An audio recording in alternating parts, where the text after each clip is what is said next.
Hello everyone. तो कैसे हैं आप लोग। एक बार फिर से स्वागत है आप सबका हमारे चैनल प्रोग्रामिंग नॉलेज में। तो पिछली वीडियो में हमने पूरा आपको बताया था कि आप सी लैंग्वेज का सेटअप कैसे करेंगे ताकि आप आराम से अपने प्रोग्राम को लिख करके रन करा सकें। आशा करता हूँ आपने पूरा सेटअप कर लिया होगा। तो इस वीडियो में हम अपना पहला सी प्रोग्राम का कोड लिखने जा रहे हैं और उसे रन करा रहे हैं। ओके, तो चलिए without wasting any time let's get started. तो अपना कोड लिखने के लिए आपको पहले अपना वीएस कोड ओपन करना पड़ेगा। तो अपना वीएस कोड ओपन कर लीजिए पहले आप अपने डेस्कटॉप या लैपटॉप में। तो हमने अपना वीएस कोड ओपन कर लिया है। तो अगर आप पहली बार अपना वीएस कोड ओपन कर रहे होंगे तो आपके सामने कुछ ऐसा इंटरफेस आ रहा होगा। तो हम पहले एक काम करेंगे, हम एक अपना फोल्डर बना लेंगे और उसमें अभी की फाइल्स और जितनी भी फ्यूचर में फाइल्स होने वाली हैं सारी प्रोग्राम्स फाइल्स उसी में हम स्टोर करेंगे। तो चलिए हम पहले अपना फोल्डर बना लेते हैं एक। तो फोल्डर बनाने के लिए आप फाइल पर क्लिक करिए, then open folder.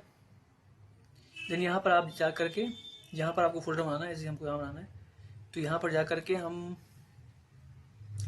Right click करेंगे। राइट क्लिक करने के बाद न्यू पर आइएगा। न्यू पर आने के बाद फोल्डर पर क्लिक करिएगा। देन फोल्डर का नाम रख दीजिएगा, हम रखते हैं सी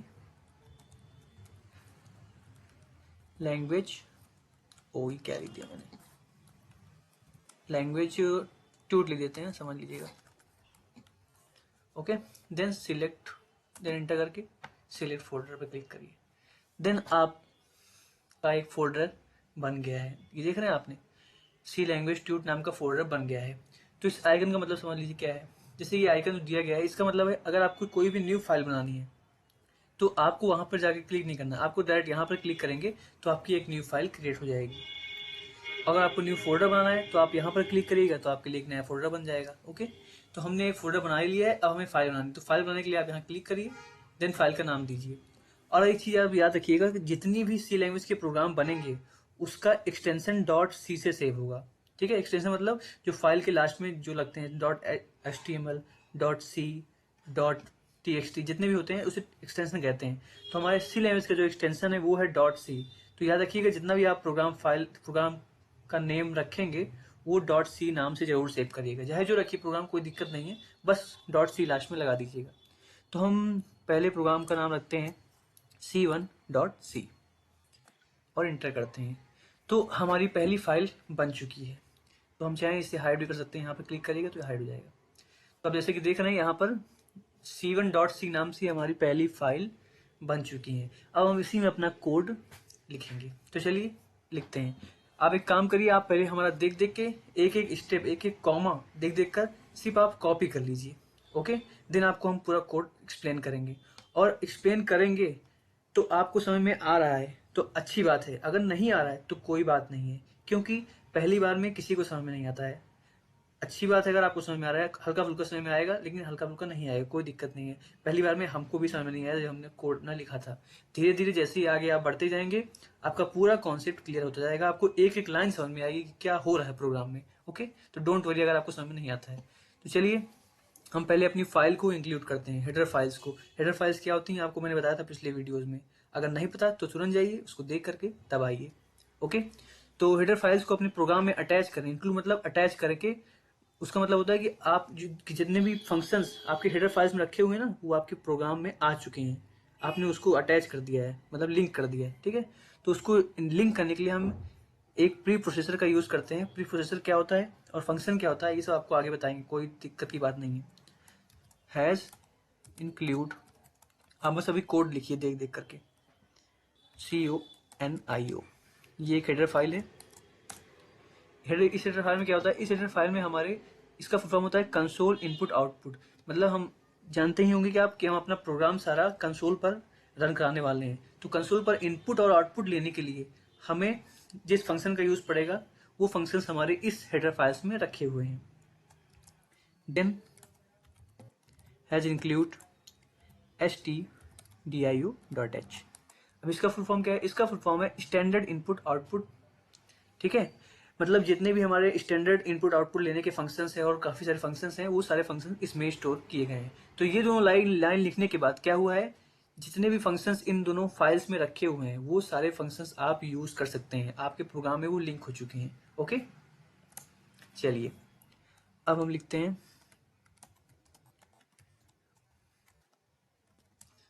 int मेन।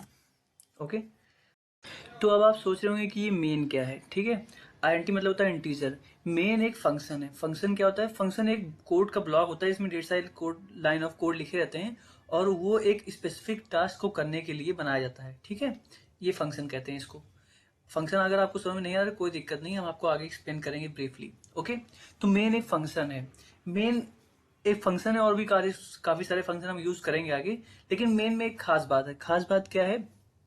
मेन एक ऐसा फंक्शन है जिसको हर प्रोग्राम में लिखना जरूरी है, क्योंकि विदाउट मेन हम कोई प्रोग्राम कर नहीं पाएंगे।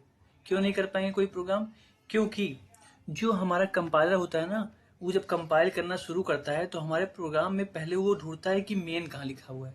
जहां पर मेन लिखा रहता है वहां से शुरू करता है, और जहां पर मेन खत्म होता है वहां पे वो कंपाइलेशन बंद कर देता है। तो इससे हमें एक बात समझ में आई है।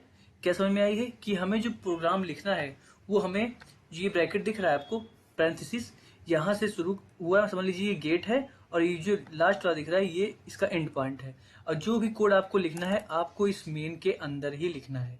ठीक है, जैसे आप जाते हैं मूवी देखने, ठीक है, तो वहां पे एक गेट होता है एंट्री का, एक होता है एग्जिट का। तो आप एंट्री एक गेट से करते हैं, ठीक है, मूवी देखते हैं आराम से अंदर, उसके जब एग्जिट करना हो तो बाहर जाते हैं। ठीक है, अब बाहर जाके तो मूवी आप देख नहीं पाएंगे, या तो फिर मतलब मेन के अंदर आने से पहले ही देख लें मूवी, ये भी नहीं हो सकता। आपको अंदर आना पड़ेगा तब मूवी देख पाएंगे। उसी तरह कंपाइलर होता है, अगर आपको कोई भी कोड एग्जीक्यूट कराना है तो आपको उसको मेन के अंदर लिखना पड़ेगा। तो इसीलिए मेन का यूज हर प्रोग्राम में होता है। ओके, अगर आपसे पूछा जाए एक कोई प्रोग्राम बना हुआ है और उसमें कितने फंक्शन हैं, ठीक है, अगर वो बिना देखे ही पूछ ले तुम आपसे कि आप बताइए एक प्रोग्राम मैंने बना कर रखा हुआ है, सी का प्रोग्राम है वो, और उसमें कितने फंक्शन यूज हुए होंगे, आप ये उससे कह सकते हैं कि मिनिमम एक फंक्शन तो यूज हुआ ही होगा। क्यों? वो है मेन फंक्शन, क्योंकि विदाउट मेन फंक्शन हम प्रोग्राम नहीं कर सकते। तो आशा करता हूँ आप समझ गए होंगे। तो चलिए अब इसके अंदर थोड़ा कोड लिख लेते हैं हम लोग। तो PRINT, प्रिंटफ एक फंक्शन है। क्या काम करता है? प्रिंटफ में हम जो भी वर्ड, सेंटेंस, ठीक है, जो भी हम चीज में लिखते हैं वो हमारे लिखे हुए सेंटेंस को कंसोल पर प्रिंट कर देता है। मतलब ये आउटपुट का काम करता है। ठीक है, जो भी हम इसमें लिखेंगे उसको हमको आउटपुट दे देगा। जिससे हम इसमें लिखते हैं हेलो वर्ल्ड। ओके, हमने हेलो वर्ल्ड लिखा, कॉमा लगा दी। ठीक, तो ये क्या करेगा? ये हमारे हेलो वर्ल्ड को प्रिंट कर देगा कंसोल पर। Okay, return. तो आशा करता हूं कि आपने ये कोड लिख लिया होगा, देख कर ही लिख लीजिए नहीं लिखा हुआ तो। और एक काम करिएगा, आप केयरफुली लिखिएगा, क्योंकि इसमें अगर आप हल्का सा भी ये कॉमा ये अगर हटा देंगे, इसी यहाँ पे देखिए मैंने लगाया हुआ है, इसको अगर हम हटा दिए तो एरर दिखा देगा। ठीक है, आपको देख देख कर ठीक से कोड लिखना है अगर आप पहली बार लिख रहे हैं। ओके, तो ये हमारा पहला प्रोग्राम हो चुका है। अब इसको सेव कर लीजिए। सेव करने के लिए कंट्रोल एस कर दीजिए। ठीक, कंट्रोल एस से सेव हो गया है। ठीक, तो अब हम चलते हैं इसको प्रोग्राम को रन कराते हैं। रन कराने के लिए आपको क्या करना पड़ेगा? आपको यहाँ पर राइट क्लिक करना है और ये रन कोड का ऑप्शन आपके सामने आ जाएगा। ठीक, आप यहाँ से भी रन करा सकते हैं, और या तो आप यहाँ देखिए बटन दी गई है, यहाँ पर से भी आप रन करा सकते हैं। ये ऑप्शन इसलिए दे रहा है क्योंकि आपको याद होगा कि मैंने आपको पिछले वीडियो में कोड रनर नाम का एक्सटेंशन डाउनलोड कराया था। ये उसी की वजह से ये ऑप्शन आ रहा है। अगर आपने नहीं किया है डाउनलोड उसको, तो आपके पास ये ऑप्शन नहीं आएगा। तो चलिए हम राइट क्लिक करके इसको रद्द करा देते हैं। तो हमने रन पर क्लिक कर दिया और ये आप देख रहे हैं टर्मिनल पर हमारा प्रोग्राम। इसको ध्यान मत दीजिए क्योंकि ये मतलब कंपाइलर ये काम करता है। जीसीसी कंपाइलर देखिए लिख के आ रहा ना। आपको मेन कहाँ ध्यान देना है? आउटपुट पे, जो कि आने वाला है। देखिए आ गया हमारा आउटपुट। आप यहाँ देख सकते हैं कि हेलो वर्ल्ड प्रिंट हो चुका है। कॉन्ग्रेचुलेशंस, आपने अपना पहला सी प्रोग्राम रन करा दिया है। ओके, तो इस तरह आपके प्रोग्राम यहाँ पर रन होंगे और आपके कोड यहाँ पर लिखे जाएंगे। ओके, इसमें कोई दिक्कत तो नहीं है? आपको दिक्कत हो तो कोई दिक्कत नहीं, मैं आपको एक बार फिर से एक्सप्लेन करता हूँ। ये जो लाइन क्या काम कर रही है? ये जो लाइन ये काम कर रही है, ये हमारे कोड में हेडर फाइल्स को इंक्लूड कर रही हैं। मेन क्या करता है? मेन एक फंक्शन है। ठीक है, फंक्शन क्या होता है मैंने आपको बताया। अगर नहीं आया तो कोई दिक्कत नहीं, आगे आपको डीपली एक्सप्लेन करेंगे हम, कोई दिक्कत नहीं। ठीक, प्रिंटफ है। प्रिंटफ भी एक फंक्शन है। क्या काम करता है? ये हमारे लिखे गए वर्ड्स को आउटपुट प्रिंट कर देता है, मतलब कंसोल पर प्रिंट कर देता है। ये एक आउटपुट फंक्शन है। ठीक, रिटर्न क्या कर रहा है? रिटर्न जो वहां पे INT लिखा है ना, इंटीजर वैल्यू मांगता है, तो ये रिटर्न कर देता है। हर फंक्शन कुछ ना कुछ वैल्यू रिटर्न करता है। ओके, तो आशा करता हूँ कि आप ये कोड समझ गए होंगे हल्का फुल्का। हम ऐसी आशा नहीं करते कि आप पूरा समझ गए होंगे, क्योंकि पूरा समझ में हमें भी नहीं आया जब हमने कोड करना शुरू किया था। तो थोड़ा बहुत आप समझें, इसको कोड करिए। ओके, तो आपसे मुलाकात करते हैं अब नेक्स्ट वीडियो में।